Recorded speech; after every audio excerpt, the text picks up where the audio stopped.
Hello, and welcome to Meet the Author with Layman Library. I'm Derek, and joining me today is Rhona Weaver. After a 33-year career as a swamp and farmland appraiser, Mrs. Weaver began a second career as an author. Her first novel, A Noble Calling, quickly gathered praise and was awarded the Bill Fisher Award for Best Book in Fiction by the Independent Book Publishers Association. In her book, Mrs. Weaver draws on her love of the land and deep admiration for the men and women in law enforcement to create an engaging mystery against the backdrop of Yellowstone National Park. Thank you for joining us today. Thank you very much. I really appreciate the opportunity to be here. Okay. Before we go any further or into the book, what made you want to become an author? I've always wanted to become an author. Sort of in the very, very back of my mind, we had a 5th grade teacher in Independence County, small school, 5th and 6th grades were combined, and she challenged us to write a manuscript. And a friend and I did that. We wrote an adventure story about a girl who was riding horses and chasing bad guys. Would give anything if I had that old manuscript. It was about 30 pages. But once that was done in 5th grade, I really didn't think about it again seriously until I retired a few years ago. Why did you write this book? You can answer that. I'll leave it up to you how you want to answer that. That's a wonderful question. I had decided to move on from agricultural appraising. I'd done that for 35 years, and I was actually going to go into another real estate enterprise. And I thought about it, prayed about it, and just decided to start writing a book. And honestly, that's how it began. I just started writing.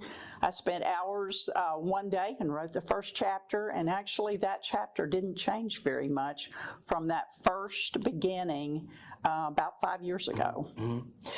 Did you have a routine? Let me explain what I mean by that. Some authors will get up at 9 o'clock and they write for 1 hour, then they'll drink coffee or go for a walk, come back. Did you have a routine, or was it just how you felt that day or anything?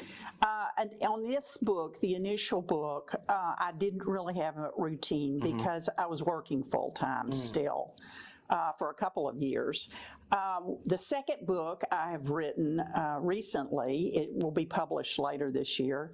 That book, I did have more of a routine. I would try to start by 8:30 every morning and write until roughly 12:30 or 1 each day. And couldn't do it every day. You know, life gets in the way of that. But that has been more of my routine with the second novel. Now, many of our viewers like to know, because they're struggling writers or they want to begin to write. So a question I try to always ask is, how did you find your publisher? That is also a wonderful adventure, I guess, is the best way to put it.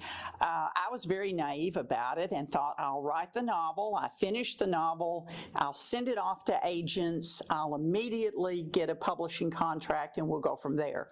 Well, it's not quite as simple as that, particularly in the environment where the publishing industry has been consolidating for many years. Ebooks became a big thing, audiobooks became a big thing, print books not so much, and then the large publishers began to buy each other out, basically. And they relied mostly on established authors. Also, young adult fiction was coming on very strong, and so it's a function of the market. The very good thing is that self-publishing and hybrid publishing was becoming more of a thing. I didn't realize that Mark Twain had self-published Huckleberry Finn, and some of his Sense and Sensibility was self-published. I didn't realize that. And the more modern ones, The Martian, some of the big novels have been self-published.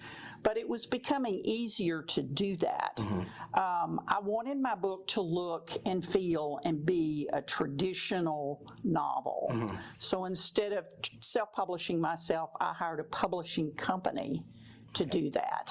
And I've done that also with the second book. The advantage is there, you don't give up the rights to your book. All right. which is a huge advantage. I was able to pick my title, my cover. It was my book.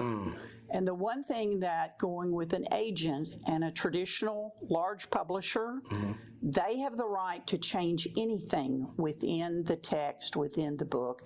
And the book has some Christian aspects to it. My main character struggles with faith as well as other things. They wanted to take all of that out. That's really not allowed unless you're John Grisham. You can get away with a bit of it. So that's where we were. Well, you say that, and it makes me think of J.D. Salinger and The Catcher of the Rye. He was, I don't know if the word is livid, but he was furious over the cover that they put on the book, and he had no control over that.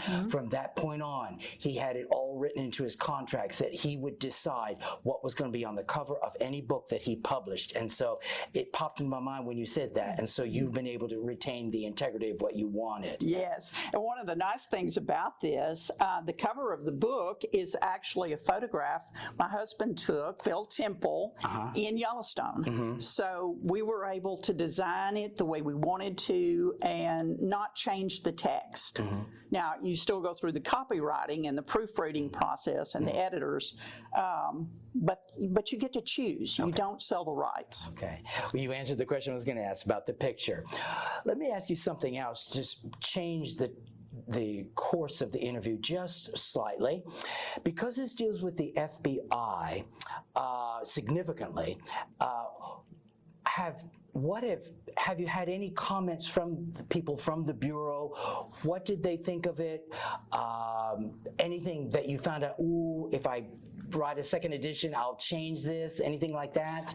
My husband, Bill Temple, was with the FBI for 31 years. So it was very important that all of the Bureau stuff in the book, the guns, the procedures, the personalities even, be real. And I've gotten so many wonderful comments from current agents and former agents on how realistic that part of the book is. And also I wanted it to be real for the park rangers. And I was able to go on rescue training exercises 4 different times with park rangers here in the Buffalo National River to learn how their procedures and their way of doing things, their way of talking, what they call a helicopter. It's different than with the FBI, different than some of the police agencies. So all of that sort of thing, one of the things I pride myself on in the book, that is fairly real. I mean, that's really real. Because I was going to comment, you bring that up. I don't know how you describe it, but when some of the characters are jumping down the mountains with using ropes to get down, I thought it's read so realistically. And I'm not I don't climb mountains by anything like that, but I thought you've answered the question. You studied it and you went with these park people, so you know how these men and or women get themselves down using ropes, because it was really detailed, but not boring, but detailed, and sounded so accurate. Yeah. Well, thank you. Yeah, one of the park rangers who's the lead National Park Service rescue instructor read that chapter of the book and made some suggestions on corrections so that it read correctly. So thank you for noticing that. Okay. There's something else I learned, and I know it's going to be accurate. You bring up a section, and I won't tell the audience when it is, but one of the characters gets zip ties put on his wrists, and you say in the book that if you cut them off, it will cause the hands and the fingers to hurt. Did I read that correctly? Well, actually, in that scene, they had been put on incorrectly, too tight. Okay. And it had cut off the circulation in his fingers. And so when you snip them, all the blood rushes back in. And that's what causes the pain. Okay. Yeah. All right. So you've answered a question, and I hope the viewers will, reading the book, they'll have that answer for them. You've got a unique way of introducing your criminals. And let me explain. And I don't know if it's deliberate or just your writing style, but the criminals will be introduced, and it's just they're introduced very mysteriously. You don't even give them a name. And all of a sudden you have to think, wait a minute, what's going on? This is another criminal. And so was that a deliberate way to, not only the character is mysterious, but you don't even know their name until later on in the book when you start bringing up names. Was that a deliberate thing, or did it happen by act? What made you think of doing that? It wasn't necessarily deliberate, but the book is a mystery and a suspense, and I wanted the reader engaged and wondering when you introduce a character who is about to do something bad. He's after someone, maybe going to kill someone, and that does happen in the book. This is not a children's book. No, it isn't. But it's a clean fiction book. But anyway, when you introduce a character like that, I wanted there to be a little uncertainty as to which of the bad guys or potential bad guys was in the action. And then you find out later as the book progresses. The weather is a predominant, overriding theme in this book. Comment on that. I mean, how many times have you been to Yellowstone? Because you had the cold fronts or the rain or whatever. It's just like you've lived there, and I'm assuming you haven't. No, I haven't. But it just seems it's just a predominant theme in your book. The weather was always important to me. I grew up on a farm in Salado in Independence County. Is that Independence County? In Arkansas, okay. Yes, yeah. And the weather is important. We had cattle, we had hogs, we had row crops. So the weather was always important. When I did my business and appraisal work, I had to be out in the field. The weather was critical to what I was doing. So when I wrote the book, I researched the weather in that area. And you can get webcams, do a screenshot of webcams on specific days during the days that I was writing. And the book takes place from early April, the 8th of April, through about mid-May.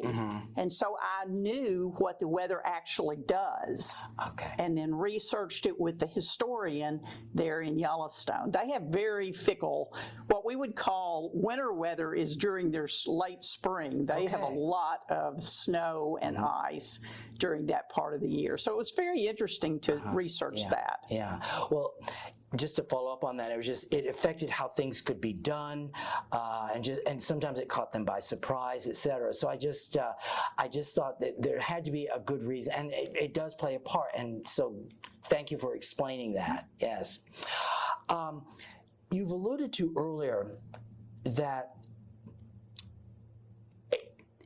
it's not necessarily a Christian book, but Christianity is a theme in this book. If you read it, I hope you do. Prayers. The characters are saying prayers. I think it's Trey, who's Lutheran, and that sort of thing. Comment on that. The themes that you wanted to bring out, and why you thought it was important as an author, because you said in your publishing you wanted to keep that in there. Right. The characters, most of the characters in the book, the predominant characters are young men, and they're struggling with a lot of the things young men struggle with early in their careers. Am I in the right job? Am I doing the job correctly? And they're also struggling with their love life, their wives, their families, and faith is a very real part of life. From my perspective. And so they're dealing with issues of faith. Trey is the park ranger, and in one scene he does pray with one of the other characters after they've had a tragedy. And that's the sort of thing that they really don't allow in a lot of traditional fiction with the big publishers. That's one of the advantages of doing the publishing the way that I did. And it's been a surprise to me and gratifying. The book has been selected for several first novel awards by Christian publishing organizations. The Christie Award, which is the largest award even among all the traditional publishers for Christian fiction. It was a finalist for first novel last year. That was a surprise to me because the book was not written as Christian fiction, although it's clean fiction. Yes. Okay. All right. Reading this book, one senses that it's all of these agents federal as well as park rangers, etc., that this is almost Washington, D.C. West. And what I mean by that is that I've always suspected that if you lived in Washington, D.C. and worked for the government, whether it's the Smithsonian Institution or the Department of the Interior, the Treasury Department, that there's a rivalry. Who's more important? I've got more power. And I thought you did a good way of summarizing the struggles. Who's going to boss who going on, whether it's the FBI or the park rangers here in your novel. And I just thought I'll let you make a comment on that. Was it something that just happened because your husband was in the FBI, or maybe work that you've had to do with national authorities? I don't know. But I just thought you captured that very well, that people struggle. I'm going to be the top dog in this organization. Well, I had the privilege of working for Senator Dale Bumpers in Washington right out of college, and I handled all the budget matters for him and national resources. And I learned then, long, long ago, that the agency that did the most, got the most press, if you want to put it that way, often got the most funding. Okay. So there is an internal competition, whether they like to say there is or not. It's just squeaky wheel gets the grease, as we would say. You know, people respond to who does what. And in this particular case in the book, there's a domestic terrorism investigation, and so there is competition between the agencies. And I've also heard that several other people say I've got that pretty right, because that still exists. We were discussing earlier the notion that FBI people do not carry their guns everywhere they go. And in the novel, without revealing too much, it seems like Wynn gets caught without his gun, or it gets taken away from him. I think on one occasion, Trey took it from him, but you'll have to read the novel to see. But make a comment on that, about the life of an FBI and how realistic it is for them to carry guns, not carry guns, that sort of thing. Well, and the rules change depending upon the administration and that sort of thing. But in general, when an FBI agent is on duty, they carry their gun. When they walk into their house, they typically take it off. Sometimes around the office, they take it off. If they're exercising, they'll, of course, take it off. The instance in the book, again, because it's a mystery and you don't want to give anything away, he's certainly not supposed to let anyone take it away from him. And but he's young. As he says at one point, he worked in the FBI in Charlotte, North Carolina, his first office, and he never saw an agent pull a gun. Many agents don't ever pull their gun in a hostile situation. And he'd been in Yellowstone, he thinks to himself, for 2 weeks, and it already happened 3 times. So he has moved from a very quiet bank fraud, doing securities fraud background, to suddenly being exiled to Yellowstone National Park, where things are a lot more active. Okay, all right. This has been great. What we would like for you to do, if you'll pick a section from the book to read just a sample to whet the audience's appetite, we'll give you that opportunity. Since it is a mystery, I'm not going to read very far back in the book, but I'm going to read just a short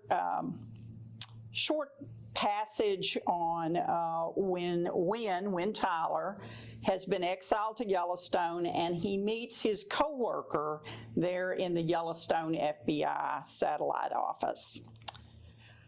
Johnson hung up the landline and was all business. We've got a gunman up on the hill. Most of the park's law enforcement rangers are at firearms training hours away. Chief Randall may need a little help coaxing the guy out. You want to come? Is he kidding, Wynn thinks? Given the reputation in Yellowstone, this might be his only real law enforcement encounter for the next 2 years. Sure, yeah, my handgun's boxed in the truck. No time for that. You've got your creds? You can use the shotgun or the MP5 from my vehicle. I can't use them with my bad arm, Johnson said. He moved out of the room, grabbed a dark coat from somewhere, and was jogging down the staircase before Wynn could react. Johnson's black SUV roared to life and was backing out as Wynn closed the passenger door. They sped up the nearly empty road in the spitting snow, past the large multi-story frame building Wynn recognized from internet photos as the Mammoth Hot Springs Hotel.